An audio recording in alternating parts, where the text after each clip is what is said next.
আজকে আপনাদের সাথে নতুন একটা জিনিস শেয়ার করব। হ্যালো এভরিওয়ান, আসসালামু আলাইকুম। সবাই কেমন আছেন? আলহামদুলিল্লাহ, আমিও ভালো আছি।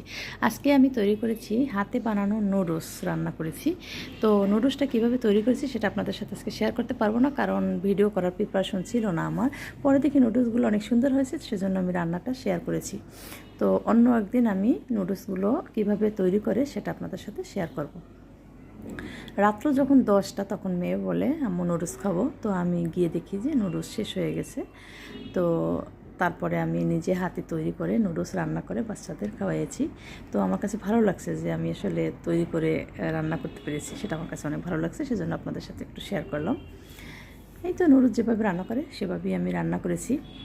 আর দেখতেও অসাধারণ হয়েছে নুডলসগুলো। কাঁচা নুডলস কীভাবে তৈরি করে রান্না করে আমি ফার্স্ট টাইম করেছি, আমার কাছে অনেক ভালো লেগেছে। আল্লাহ হাফেজ সবাইকে।